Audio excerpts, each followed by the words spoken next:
excited to be here. I think this is very different from the case Henry and I just ran, so I think it'll be an interesting round. Okay. You believe you are the survivor of a genocide in a deeply Christian society. As far as you know, you are the last survivor of your ethnic group. And in desperation, you turn to God and ask him for a sign. An angel appears before you. The angel will, upon your command, transform either into an angel of life who can raise the dead, or an angel of death that will kill all in its path. No matter what you pick, the angel won't affect you, and the angel is uncontrollable after you make your decision. The angel will roam the earth for 7 days before returning, and you can't control its actions. Op choice, do you choose the angel of life or the angel of death? Okay. We're going to take a moment.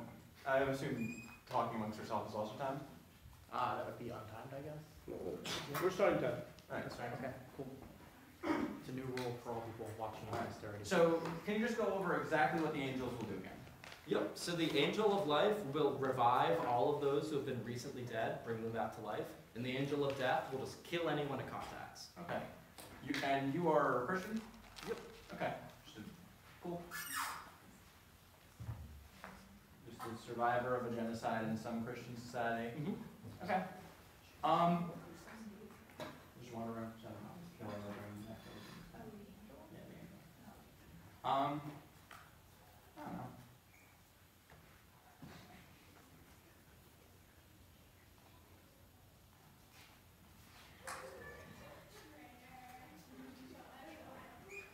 Is there any significance to the 7 days thing, or is it just an arbitrary number? It's just so it's not like forever. Okay, cool. So the case isn't everyone dead versus infinite people. Well, that would probably be. I was only about 96 billion. Whatever. Sorry. But it eventually becomes infinite because no one ever dies. Fair. They could be destroyed, though, I guess. How much? I don't know if the round is that. I don't think that's the route.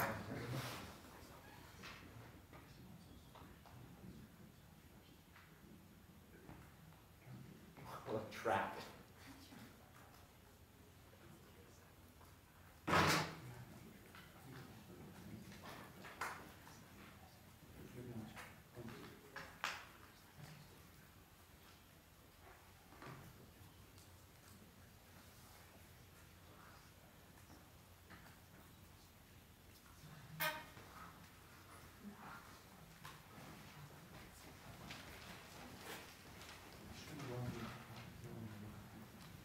I'm assuming to make this a real debate round, you are somewhere close to where all of the dead people of your ethnicity are and alive people who genocided. Correct. Yeah. Okay, cool.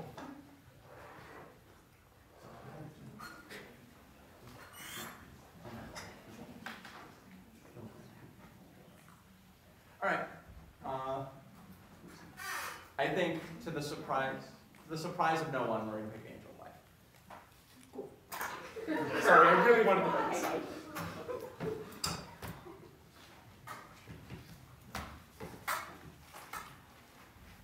Okay, is everyone good? 3 different points. The first is about justice in the Christian religion and why that matters. The reason we care about genocide in the Christian faith, or in any faith, is because genocide is foundationally unjust. Because we believe that the violation of individuals' rights and their autonomy is bad. But recognize that the way God punishes and the way God determines justice is foundationally just. That is, things that to you or I might seem unjust, the burning of Sodom and Gomorrah, are not unjust because God is himself the font of morality. What this means then is that we can distinguish between punishments enacted by God and individual bad acts that individuals do. One is in the pursuit of justice and one is foundationally unjust. What does this mean? It means then that actions which are taken to punish others for their sin using the power of God aren't held to the same standard. Instead, they advance the principles of justice that God cares about. What is the specific impact here? Realize that in this genocidal state, there is no standard of culpability besides everyone. That is, everyone participated in this genocide. They allowed it to occur. They acknowledged that it was happening. They participated in the society. It's true that some were ringleaders and others were not. But all people participated in the societal decision, and all people are culpable. What this means then is that a proportional response is necessary. Just as Jesus had to die to fulfill the sins of individuals, sacrifices need to be large in order for God to recognize them, and that is the only thing that is required here. Given that then, the only way which we can rectify the sin and gain justice is by a punishment which is proportional to the original crime. A genocide needs to be met with something which is equally heinous, and this is the only way God can get forgiveness. The second thing under this is that this is the best way to change future decisions. The way that we prevent genocide in the future is by showing that God is not only willing to intervene, but that God is not willing to forgive acts which are foundationally evil. That the destruction of an ethnic group is something which is beyond the pale of human decency, and that some things can't be recommended. The reason that this is beneficial is because on their side of the house, I know that even if I commit a genocide, God is still willing to forgive me. If I die in the pursuit of a genocide, I'm still brought back to life by the angel of death and given a second chance, even if I was in hell the first time. What this means then is I believe that all morals are ultimately relative, that I can always change my future outcomes by getting forgiveness in the future. And so it makes all moral acts and all moral punishment seen as comparatively more relative and less important. Thus, there's comparatively less of an ability to deter future rights violations, which are foundationally unjust. But third under this are the perceptions of God in the world. Realize that the creation of either of these angels sets a standard for how people think about the divine, the appearance of something which has never before occurred in the world. The standard we set is that God is not only willing to intervene in the world, but he's willing to punish those who do evil. We think that this is beneficial, because on their side of the house, when people see those who committed genocide being revived just like everyone else, it seems like God's forgiveness is absolute, and it seems like God isn't willing to intervene on their behalf. This, we think, is foundationally unjust, because individuals look to the church not as something which is willing to take moral stances, but something which is weak, because it always seeks forgiveness and never adopts any other standard. This, we say, is unjust. Our second independent point is about the pragmatic impacts. First under this, it's unlikely that what's going to occur on their side of the house is just another genocide. A couple of reasons why this is true. First, the fact that this genocide has just occurred means that individuals who are going to be revived oftentimes haven't had a lot of experience. That is, people are still in the heat of the moment and still in the heat of their experience, in the heat of their lives. Secondly, what is the perception among people who just committed a genocide? They already view the people that they have killed as subhuman, as evil. When they see these people being revived, they're far more likely to believe that these people have made a deal with Satan or done something else foundationally unjust than they are to challenge their entire pre-existing worldview. What this means then is that there's no reason for them not to take strong action, given that they have no way of knowing if your revival is due to good or evil in the short term. Thus, they're having all the incentives to try to kill you. Second of all, people who have just been revived are likely very easy to kill, given that they haven't had the ability to reform societies. You can literally just go to the mass graves and kill people as they're revived again. The impact here then is that you don't have an ability to get all the positive benefits they talk about, because the angel of life never even is First, they have to beat this argument to show that there's even a perception of the angel of life, because if the people are just killed again, then it doesn't change people's conceptions. But beyond that, we think putting people through a second round of death is probably unjust if the first round of death is unjust, and that's really bad. The second thing under this is what we like to call arcane thievery. Here's the thing. When God punishes someone, we think his judgment is absolute. That is, God's knowledge of the moral character of an individual at death is perfect. He knows whether to assign them to heaven or to hell based on his knowledge. What you do is you usurp God's ability when you take this decision by dragging these people out of heaven and hell. We think it's unjust to take people that God has said deserve to be punished in hell and return them to earth for a second chance, because God has already made a moral judgment based upon their character. And we think it's especially unjust to take the people who are victims of a genocide, who are likely in heaven because God cares about that, and drag them out of heaven to an experience where they're likely going to be killed again, or even if they're not, live in a world which is foundationally unperfect, where they could potentially commit sin in the future, and where they could, on the second judgment, go to hell. They need to show why you should fuck over your own citizens, the people that you care about, and put the people who are victims in a situation which is meaningfully worse. I don't think that that's good. Finally, our third independent point is that raising the dead is uniquely bad. All you know is that an angel has come to you and given you a deal.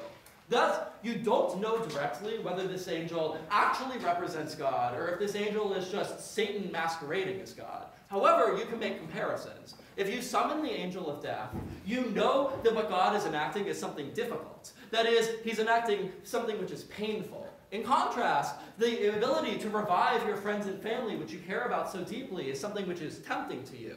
Thus, we think it's comparatively more likely that the angel that has appeared on side opposition is one which is actually it's Satan in disguise, which means you're far less likely to make a good deal. Second, under this, we think it's a deeper challenge to the perceptions of human history when the dead are revived. Here's why.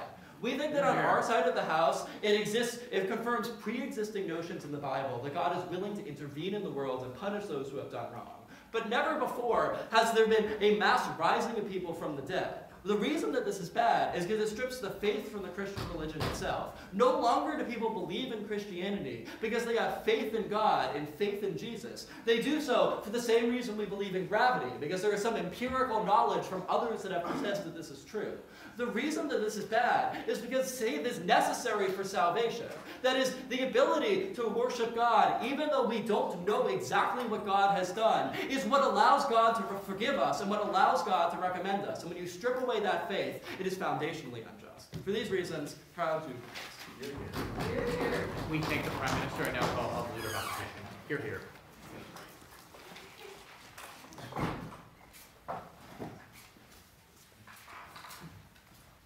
Before I begin, really cool case. Thank you everyone who stayed and decided to watch. Thank you Miguel and Monica for not ditching me. Boo. Boo. Everybody? Unsurprisingly, a couple of points. The first is why we think this is a test. So, under this, I'm going to beat their silly Satan point right now. First, POCs, they told us empirically it was an angel, right?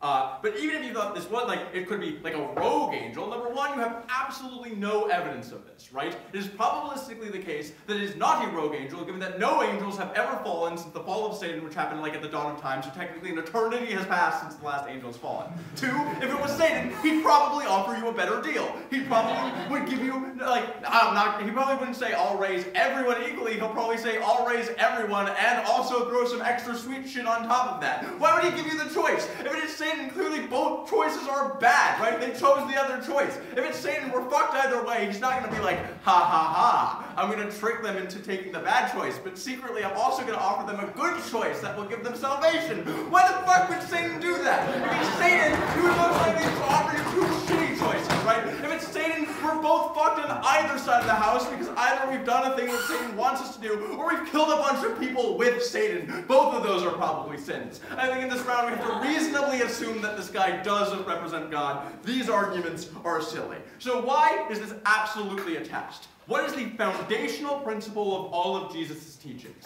Forgiveness and turning the other cheek. Jesus expressed very clearly that individuals do not have a right to engage in reciprocal actions as a person.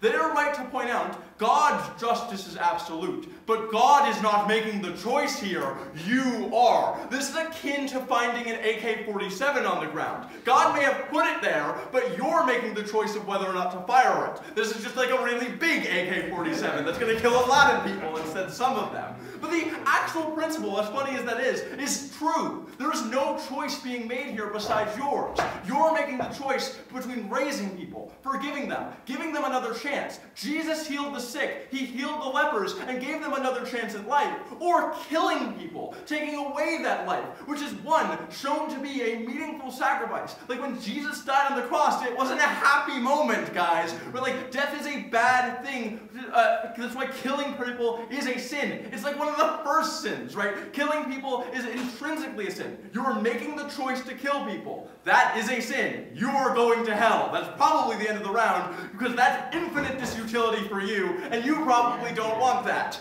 But even if it was the case that this is Satan, or that this was God, or some other weird thing, the fact that you're choosing a choice and your intention is to be good, your intention is to forgive, not just the people who died, because you know this is also going to bring back some of the people who killed you. You know this is going to bring back some of the people who died in the fighting, who might have just died of old age or died of sickness, that are of the class of people who killed you. That is forgiveness. That act, that intention is forgiveness. And we think your intention, your choices that you make intrinsically, what's within you, will always matter more than your external reactive force of your actions, because you can't know how those act, so God wouldn't judge you on those if he was truly all good, all loving, all caring. Second independent point, though, why we think that this becomes an important moment in Christianity, the next great miracle, why we think this is a positive thing. So again, I'm going to cross-apply their arguments they made in the third independent point and apply them here. Because they're like, guys, now there's no faith, there's certainty. Okay, that's bullshit, right? Nobody knows that it was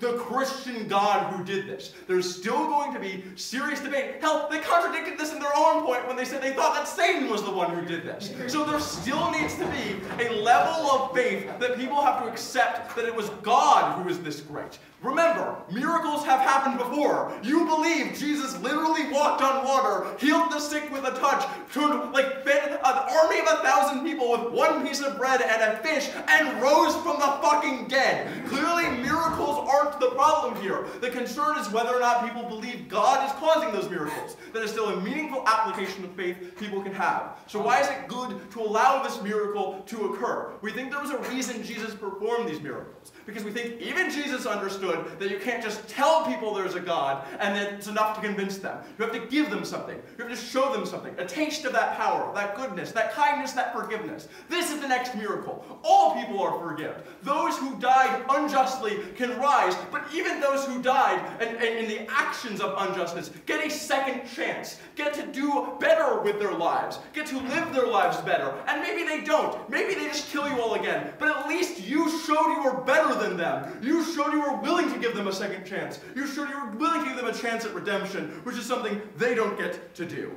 Moving on case. They say justice in the true Christian religion. I've already talked about turning the other cheek and about why nonviolence is like a fundamental core. Like this is a simple weighing mechanism, honorable panel. You have a very clear commandment that says thou shalt not kill, and then you have this sort of nebulous argument about God's justice being perfect. Again, cross-apply my arguments here. God is not making a choice. He's offering you one of two choices. You can choose wrong. They did.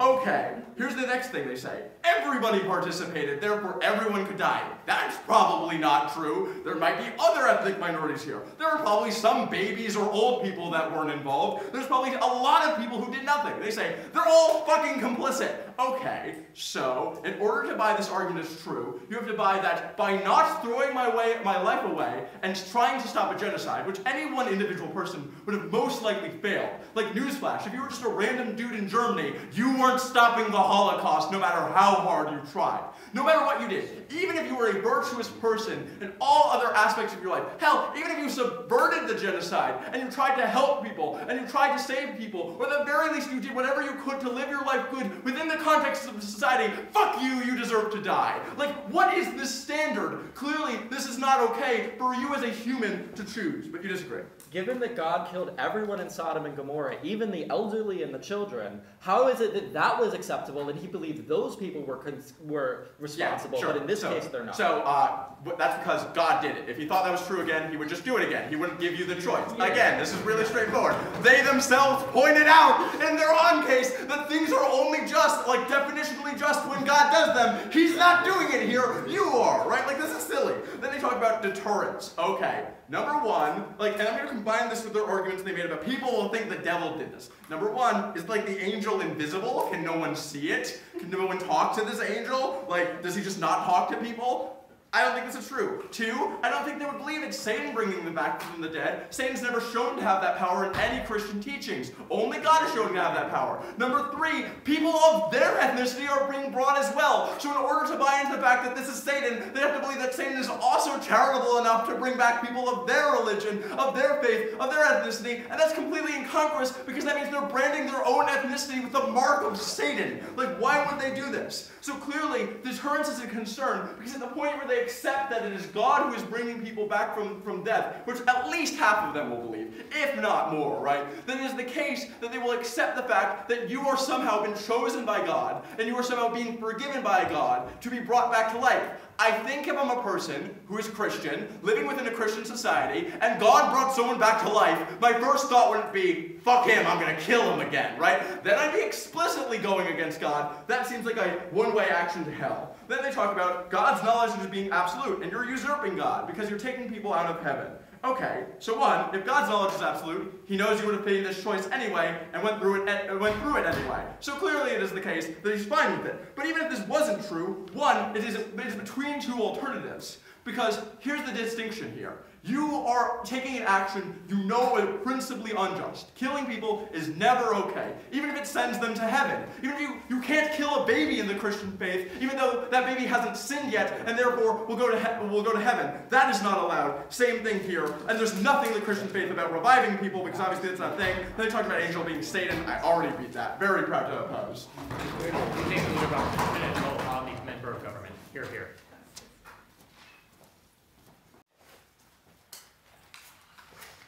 Before I begin, wonderful to be here. So glad to be in Williams finals again. So glad to meet these guys. I really hope you enjoy it. That said, you probably all think that I am crazy. I was aware they're likely to pick this side. We were just working on this before this. But I think it's important to recognize and to separate yourself from your assumptions and the framework and beliefs within which you live. So I want to start with a story. I'm sure many of you are familiar with Exodus, but I'm going to go through the details that's important here. Recall that the Egyptians kept the people of Israel in slavery for generations, doing their labor, building their homes and building their streets and building their cities on the backs and plundering their bodies for this purpose. And when the time came for justice, when the time came to decide whether or not they would continue to do this, the Pharaoh reconsidered for a moment. He thought to himself, maybe we shouldn't do this. He thought to himself, maybe there is something. Maybe God will get back at us. Maybe there is a problem. But what does Exodus tell us? That God hardened Pharaoh's heart, prevented him from going back on this deal, prevented him from undoing the things that he had done, and then killed thousands and thousands of innocent people in a terrible, unbelievably awful plague in which thousands of firstborn children were killed, things like this.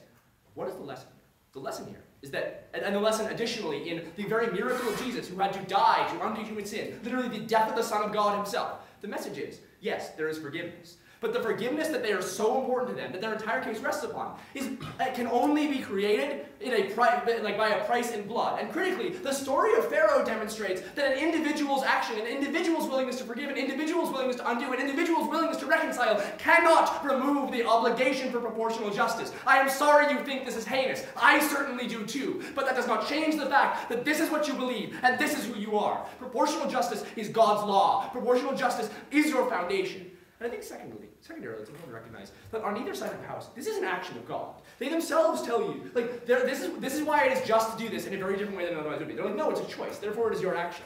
But I think firstly, no, there's a very big difference between saying you ought to do this and taking the action yourself. It's partly your action, fine. But God, if it is an act of God literally has to go down and do all these individual things. I think it's very clearly still ownership by God. So I'll deal with why that's important later. But finally, they tell you it's a test. They're like, no, and this is their response to the whole Satan.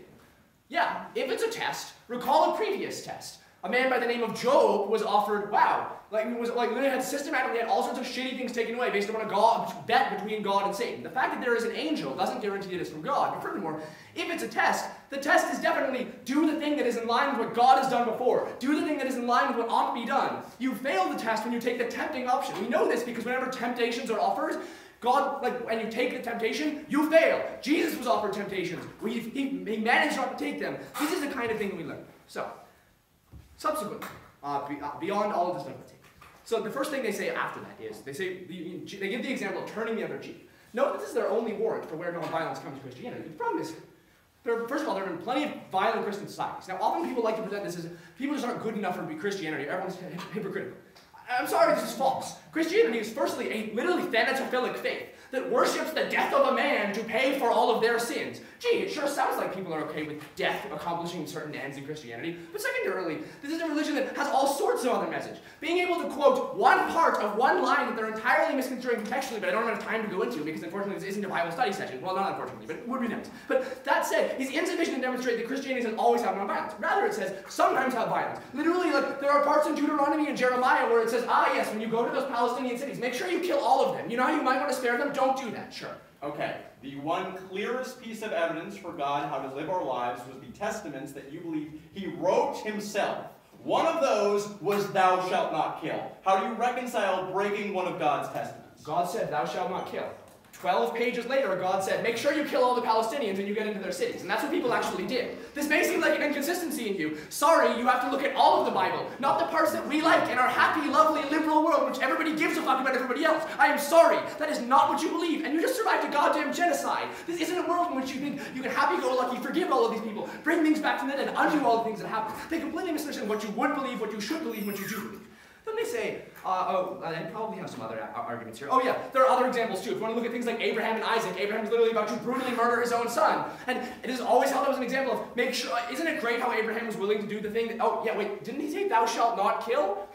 Like, we can have an example fest all we want. At the end of the day, you're going to take my conception because it's one grounded in A, a broader conception of example, B, an actual cosmology and an actual way of thinking based upon lessons that are taught foundationally in Christianity rather than mere examples. They say, what was it? Oh, he'll bring back some people from other religions. This is forgiveness. So from the other group. So one, it's forgiveness they probably didn't deserve. If these people came to kill your ethnic group, and you managed to take out a few of them with you, good! Those people don't deserve to come back from hell. They definitely don't deserve to come back from the hell that they are deservedly in. But secondarily, I don't think you have a right to make that choice in this way. Second, I already gave the Pharaoh example. This is why. Individual action cannot undo the obligation for proportional response. Secondarily, they say it'll be an important moment, their second amendment is an important moment in Christianity. Look, so I think their response to our argument about why this destroys faith is what we tell you. We tell you when faith becomes an empirical belief, it's not faith, it is just knowing a thing that is true. We know that believing in the existence, but not just the existence, the sacrifice and the meaning of Jesus, believing despite the difficulty of believing, is what gives you faith. So here's the important. We all know that then, therefore, that you have, this is our argument we already made, that when you have an empirical reason to know that heaven exists, that you have a problem. Because of the fact that anyone who would otherwise believe God exists, now can never go to believe that because they already have reason to. The response to this is, it's still a whodunit. No, the response therefore doesn't remove our impact, but rather says the reason why it is true is false. This is easily beaten. What is the problem? When people come back from heaven or hell and go, I was just in heaven, here's what it is like. People will go, oh gee, perhaps God exists. There is no mystery to this, and their own arguments elsewhere about why you'll know it's sent from God obviously solve this problem anyway. I think people clearly know, but fine. Take them at face value. Okay, people came back from the dead. I think it massively reduces the amount of faith it takes to believe in God. I think that is more than sufficient, even if you divide it infinitely, which is ultimately the full through our own arguments. Yeah, sure. It probably massively reduced the faith for the people who saw Jesus come back from the dead, or heal the sick, the amount of work they had to do to go in God. Was that an unjust act? There's a difference between 15 people, many of whom, first of all, okay, seeing Lazarus come back from the dead, there are 12 people there, a lot of whom were literally already his disciples, and the disciples often talk about how they are lesser than other men because of the fact they are often a specific opportunity to have a higher burden. But secondarily, that's radically, by this argument, Jesus should have, instead of raising Lazarus, Jesus should have been like, oh yeah, how about we raise every single Jew who died in the revolt against the Romans before? Jeez, why didn't we do that? Jesus could do that. Jesus could do all sorts of fucking shit. Why didn't he do that? Why does he resort to small miracles? That's how you get the ball rolling. But it doesn't mean you need to do it now. This is the very reason why we don't have this with miracles. They say there have been miracles before. This is actually, wow, I already responded to the thing I was going to say. There we go. This is why miracles before are fundamentally different. We don't need further ones in this way. They say it's a second chance. It's not a second chance that people deserve. And think about all the people who have gone to heaven. Look, if you earned heaven previously and you come back to earth, you go back to a confusing earth in which you've been brought back from the dead, then you wander out of your mass grave, managing to survive the tire fire they probably set up around you to kill everyone who walks out.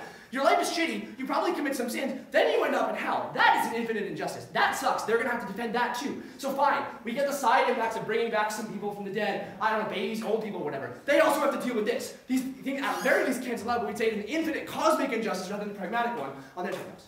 Moving on case. A lot of this is actually under-addressed. A lot of this will also cross-play. I always spend too much time off the case. So they say there's justice in religion. They're like, but non-violence. But look, justice is the foundational story of Christianity. This is why there had to be a proportional action for sin to be able to be absolved. This is why all these other things have to happen, etc. So they talk about future decisions. They're like, probably not everybody participating. Yeah, look, Eric is like people who don't throw their life away to stop a genocide. Like, are you saying they failed? Yeah, I am. You should. If somebody comes along, the Nazis come to town and say, you're all Nazis, now go kill the Jews, and you don't fucking die to stop them, you failed. You might not think, I'm sorry, that sounds difficult. But guess what? Being a good Christian is fucking hard. You fucked up. Now, all of these people fucked up. They all deserve to suffer. God has done it before. Let him do it again. He's giving you a test because you need to pass it.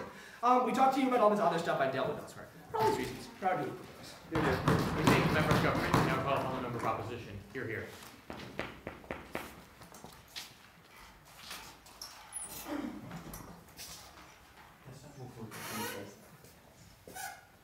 Yeah, Elaine, you're here. Elaine!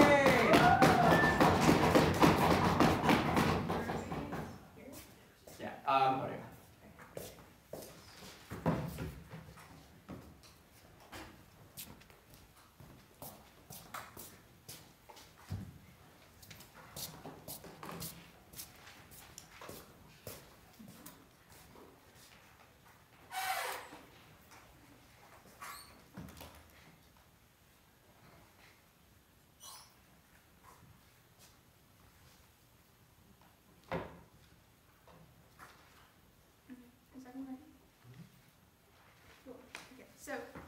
don't know a lot about religion, but I think I know enough to know that God is always perceived to be omnipotent, omnibenevolent, and to always know more than you, right? If there is a question of what is right, what is wrong, God probably knows the answer. It's unclear whether or not you know the answer. So I think if there's any question at the end of this round, defer to letting God choose. What does this mean? You sign the ballot on face off, necessarily because even if you choose wrong, even if God actually wants all those people dead, you revive them and then let God say, yo, I actually want them dead, and kill them again, right? There's no net harm, same exact benefits, but also you get to go to heaven because you turned the other cheek and embraced God's principles, right? So on net, the comparative is, like, all the people who go to heaven still go to heaven, all the people who still go to hell still go to hell, except you get the benefit of going to heaven and get eternal happiness, right? I think this is the clearest way to vote off. The round is already over. But let's talk about the line by line. So in the off case, the argument we give is that this is clearly a test. So they bring up a lot of like spec knowledge, like all these stories about like tests in the past, but the problem is they don't recognize that all of these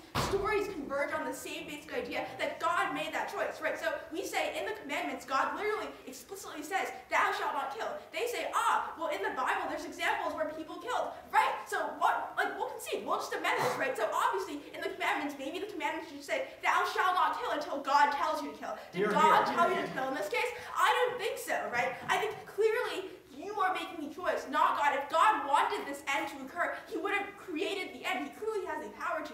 Obviously, he gave you a choice for a reason because he wants to see what you're going to do. I think the analogy that they don't respond to is really, really accurate and already ends the round. Why? Because we tell you, God may have influence, right? But that's not the same as making the choice. God might put the AK-47 in your hands. God might even put his big magical hands over your hands. But fundamentally, it's still you who pulls the trigger. At the end of the day, it doesn't matter how much he pushes you to it if you're the one who decides to take the final lead.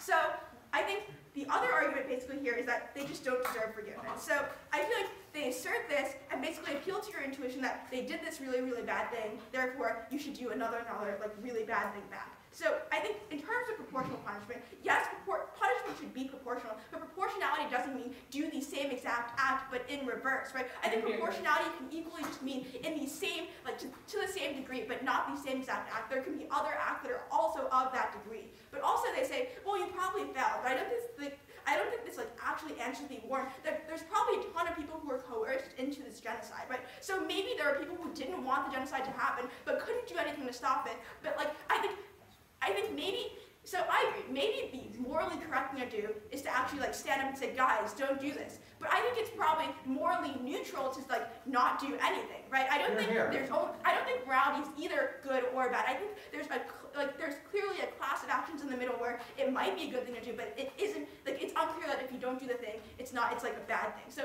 this is really unclear. I'll give you an analogy. So I think, for example, when there's for example, I think we would all say it's a good thing for a soldier to jump on a grenade to save his comrades. But even if the soldier doesn't jump on the grenade, we wouldn't say he did a bad thing by choosing not to jump on the grenade, right? Clearly there's an example of acts which are morally neutral, which would be a great thing if you did them, but you're not obligated to do them. You didn't do a bad thing by opting not to do them, right? I think this is like just another example. Obviously there's people who weren't culpable. Why is this important? Because we say they're getting punishment that they don't necessarily deserve. Punishment is only deserved when someone is responsible for their action. So for example, if Eric took my hand, put his hand over my hand, are you noticing it here? Made me point a gun at Pasha and forced my hand to pull the trigger. Obviously everyone would say, Eric pulled the trigger, right? My hand was on the trigger, but I didn't actually do the act of pulling insofar as he was the force propelling it. So I think clearly, even if you were part of it, if you weren't the actual impetus behind it, you aren't responsible. We think it's fundamentally far worse to punish someone who's actually innocent. But also we say, it is tempting to get revenge from your tormentors, right? But to get justice and to violate thou not shall kill is tempting. So I think the problem here is that the round is also I guess there's this argument about Palestine, right? But I think this is already answered. I'm just going down the flow, sorry. I think they also don't engage with the argument that even if you choose wrong, it's better because of the reason you chose, right? You chose out of pure intent. So clearly it's the right choice. I think it's unclear that you as a human can know what God actually wants. I think God doesn't even expect you to know what he actually wants. God just expects you to look at the evidence, think about it a little, walk around, and sleep on it, and then decide to the best of your ability. I think God is also like God also just knows everything, right? So he's going to know the rationale and the reasoning behind why you chose the way you did. So even if the outcome is bad or the outcome isn't what he wanted, the fact that the reasoning was good is sufficient for the act itself to be good. But also we would say that like, I think also in terms, I think this is where we get to justice. So I think maybe it's the case that justice doesn't change for God, but justice does change for humans, right? The reason why is because God gives you rationality and free will for a purpose. Clearly it's the case that like there is no abstract right or wrong, like there's like no abstract right or wrong that exists in a vacuum, that justice is something that does change from situation to situation. But I think in a case where you don't know what is just or what is not just, it's better to err on the side of caution and do something that like might be just and can be reversed, as opposed to do something that might be just but is irreversible. Here. Lastly, let's talk about pragmatic impact. So they basically believe, like, a lot of people are going to see this happen and be like, yo, what the fuck? They made a deal with the devil. I think it's just as likely that other people will see this and say, yo, what the fuck? It's a miracle, right? So I think worst case scenario, like, some people who would have gone to heaven go to hell, some people who would have gone to hell go to heaven, it's equal, there's no net change. But I think it's far more likely that people are going to see this happen, believe that it's a miracle, because they've been given a second chance that they didn't think that they would get. I think, like, the comparative is, like, at worst, it's a wash. At best, there's probably some marginal increase in the number of people who go to heaven. But I think the last argument is basically just about like, faith. So basically they say that raising the dead is bad because, like, faith is really, really key to religion. So I think the problem here is that they say that, like, I agree that faith is a part of religion, but it's not the only consideration of religion. Just because faith is something that is a prerequisite to religion, it doesn't mean that the faith itself is more important than religion. So I'm going to make an argument by analogy, right? In order to drink water, I need a cup, but that doesn't mean that the cup is more important than the water itself. Here. But second of all, they say that faith is key, and they don't answer the argument that Eric gives about how faith is still existing, right? They say, well, people are going to come back and say, yo, I saw heaven, it was awesome. But people already make this claim all the time, right? People get to the brink of death and come back and get, bro, I saw this light. Obviously, religion still exists, so clearly there's something wrong with this logic here. But lastly, we say that there's no such thing as absolute empiricism. Even like scientific experiments get really, really close, like a 0.001 like they get like to the point where they're almost absolutely confident, but no scientific experiment is ever going to be explicitly 100%. We say insofar as this is true, there's always going to be some final leap of faith that's taken. There's no reason why like a little bit more of a leap of faith or a small leap of faith is any more different in terms of its meaningfulness. So I think lastly, he basically I think lastly the only extraneous line here is that like they say that like Jesus didn't bring everyone back. We also say he didn't kill everyone either. There's just no precedent on either side of the house. Err on the side of caution. They say that some people would go from heaven to hell, but also I think this is like just washed out their end. So I think at the end of the day, there's a reason why this is the intuitive side. Right, clearly this must be a test. I think Eric is sufficiently beaten that it's not Satan. I'm not going to reiterate this. Given that it's a test, what should you do? You should do like the most logical. You should make the most logical choice possible based on the information you're given. It doesn't matter what the outcome is. It doesn't even matter whether or not that's what God wanted. He just wants to see that you did something, that like your reasoning was good. The end doesn't matter, but even if you don't find out, we say that the end washes out because God can just override your outcome. We thank the MO and now recall the leader of opposition with the caveat after point of order concerns by each member of the panel. And do our examples of hand time. Or speech? After the round, but Please no, I want to go home. yeah. Snow is the thing. Okay. Is everyone ready? Panel, are you all ready?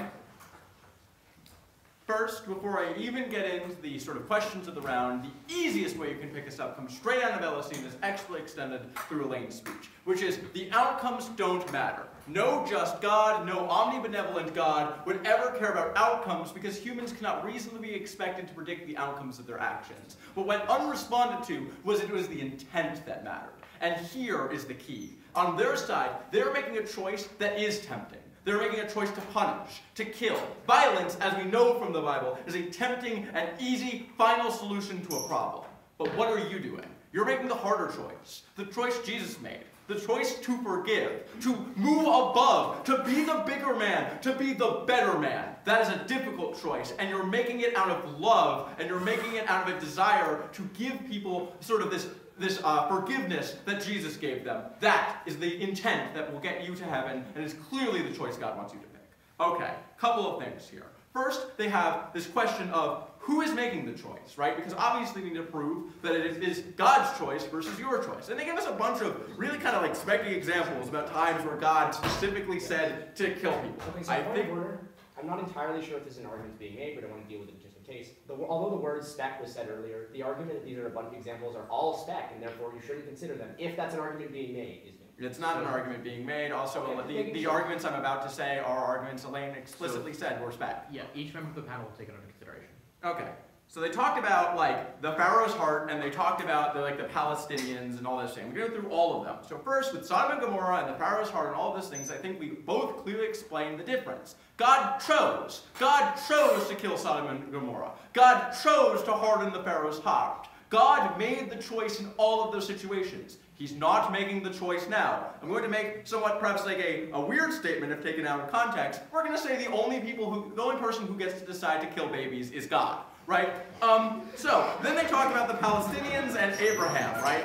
This is key. I think Elaine beats this very, very well. Thou shalt not kill until God tells you to kill. God is perfect. He can override his own word. God can say, go kill the Palestinians, and then, yeah, you should go kill the Palestinians. Fun fact though, God didn't tell you to do anything here. He gave you a choice with no advice. What does this mean? Fall back on the last thing he told you. The commandments, thou shalt not kill. One of these things is fundamentally unjust and banned in your religion, and the other one you can only get if you're willing to subsume God's power to make this choice. Second question though.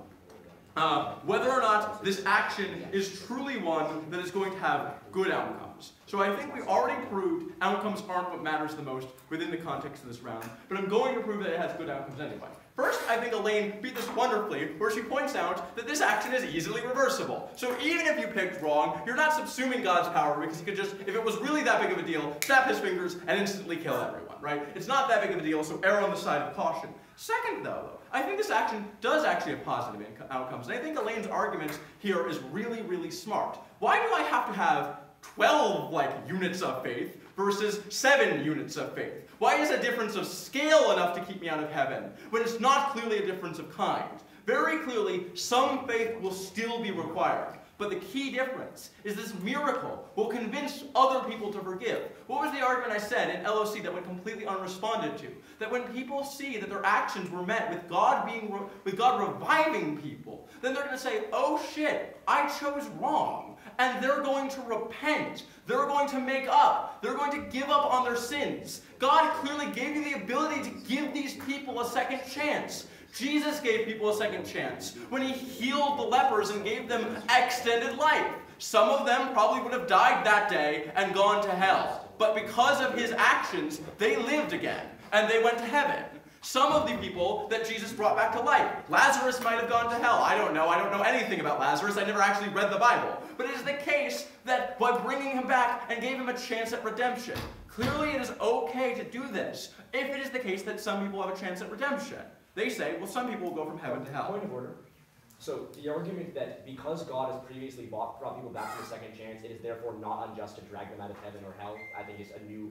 That was in LOC. So I talk about the panel again. We'll take it into consideration. I talked about the lepers thing already. But also I think Elaine points out very clearly, look, some people, as they say, might go from heaven to hell. Some people might go from hell to heaven. You don't know the numbers, you can't see the future, it's probably a wash either way. The only argument they have left is that this somehow subsumes a part of God's right. Why did he give you the fucking choice in the first place then? Clearly he's okay with this, and clearly if all of the other evidence supports this, then he wants you to take this action this one time in this one-time deal. Very proud to oppose. We thank the leader of opposition, and now invite the Prime Minister to close out the round with the final rebuttal not to exceed 5 minutes with 30 seconds grace. Here.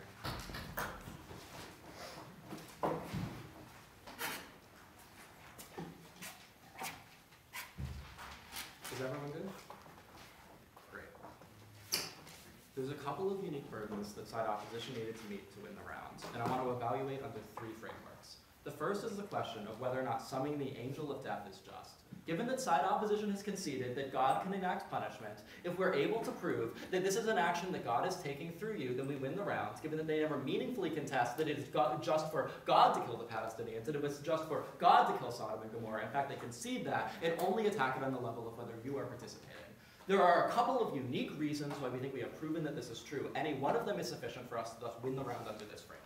The first thing that Henry tells you is that both individuals are complicit in the act. That is, maybe it is true that you are the one making decision, but an individual can never bind to the action of the omnipotent, which means that insofar as God chooses to act on your decision, God is just as culpable in the ability in killing these individuals than you are. And it's not solely your choice. Just as God said to the people, kill the Palestinians, and then they used their free will to kill him, both of those people were working together back then, and it continues to be true now. Sorry, I'm just going to call a quick point of order. Yeah. I think saying these two things are equivalent is in fact a new argument. Like saying God told you to do a thing and you did it is the same as you did a thing because God gave you the ability to do it. I think that's totally new in the context of the round. I feel like this is an example. So every member of the panel will take a consideration. Cool.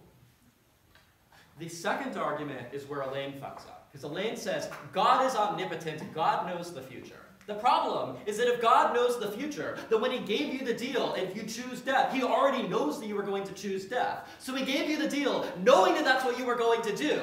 Thus, God knew you never had a meaningful choice because God gave you the situation knowing what the outcome would be. Sorry, point of order again. In LOC, I already made the arguments about God already knowing which choice you were going to choose and therefore making arguments about why that was better for our side. I think that's where Elaine brought that up again, but it was not new in MO. Yeah, so Henry gives this response as his third response to your second point in the Memg. Again, every member of the panel. Cool. Sorry, give me 1 second. Yeah. You can look at it. Sure. We're good. The third thing they needed to do was show that forgiveness matters. What Henry told you is that God doesn't give forgiveness all the time.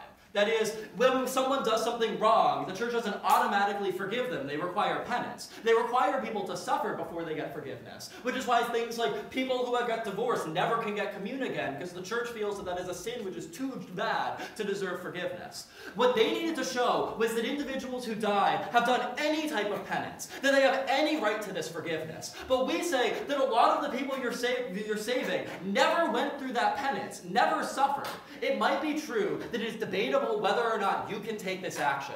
But it is undebatable, because they never contested it, that these people don't deserve forgiveness, and that's comparatively more valuable. Second question in the rounds. Let's say you think that summoning the angel of death is just fucking evil. They needed to prove that their side of the house was not also fundamentally unjust. If you think their side of the house is unjust too, you defer to our arguments about the value of faith, because these two things wash out and you're fucking evil on both sides of the house. Here's the reason they fuck up.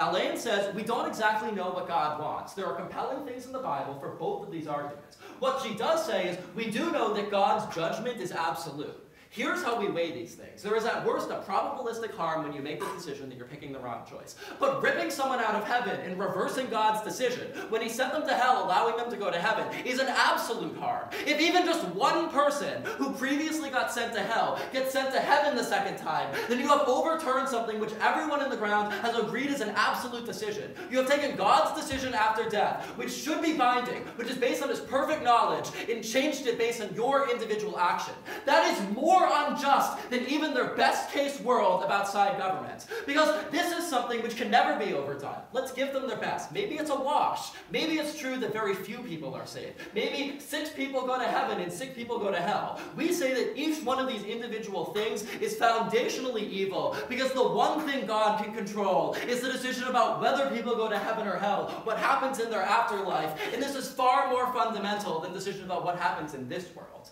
Given that then, I think that even if you buy everything side opposition has said, they have been insufficient to show why this is more important, why their arguments are more important. This is the most evil thing that you can do. Last question in the round. What is the role of faith in society? They say the only thing that matters is intent. First of all, we think if that's true, intending to reverse God's decision and rip people out of heaven so they go to hell the second time is an evil intent. But second of all, well, I think what Henry has shown you is that God doesn't only care about intent. God cares about the outcomes of actions too. He cares about penance. He cares about you suffering even if you intend to be forgiven, because that has value to him as well as a show of devotion and faith. Given that then, what occurs on their side of the house is the destruction of faith itself because it's replaced with knowledge of what's going to be true. You can never truly give yourself to God. You can never truly worship God if you're not worshiping him with some amount of doubt and some amount of sacrifice. And this is something that God cares far more about in the world at large than the decision of one individual. For these reasons, we're about to Okay, Prime Minister,